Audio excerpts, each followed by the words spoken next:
YSRCP MLC Duvvada Srinivas మాధురితో కలిసి పోలీసుల విచారణకు హాజరయ్యారు.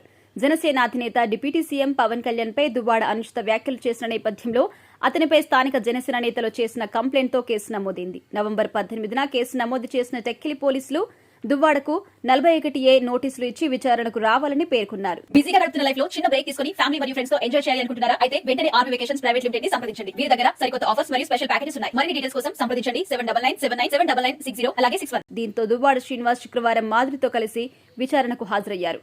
ఇక ఆంధ్రప్రదేశ్లో సంకీర్ణ ప్రభుత్వం అధికారంలోకి వచ్చిన తర్వాత వైఎస్ఆర్సీపీ నేతలపై అనేక కేసులు నమోదవుతున్నాయి. ఈ నేపథ్యంలో తాజాగా ఎమ్మెల్సీ దువ్వాడ శ్రీనివాస్ కి టెక్కిలి పోలీసులు షాక్ ఇచ్చారు. విచారణకు హాజరు కావాలని వైఎస్ఆర్సీపీ ఎమ్మెల్సీ దువ్వాడ శ్రీనివాస్ కి 41A నోటీసులు జారీ చేసింది.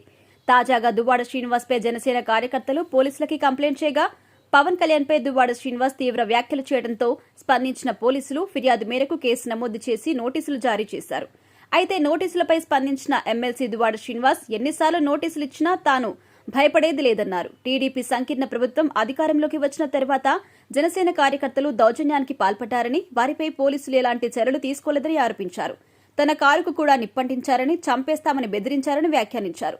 జనసేన కార్యకర్తల ఆగడాలపై తాను పోలీస్ స్టేషన్లో సాక్ష్యాలతో కంప్లైంట్ చేసినా పోలీసులు పట్టించుకోకపోవడంపై దువ్వాడ శ్రీనివాస్ ఆవేదన వ్యక్తం చేశారు. ఇదే క్రమంలో 2 ఏళ్ల క్రితం చేసిన వ్యాఖ్యలకు పోలీసులు ఇప్పుడు 41A నోటీసులు ఇచ్చి అరెస్ట్ చేసేందుకు ప్రయత్నిస్తున్నారని దువ్వాడ శ్రీనివాస్ ఎద్దేవా చేశారు.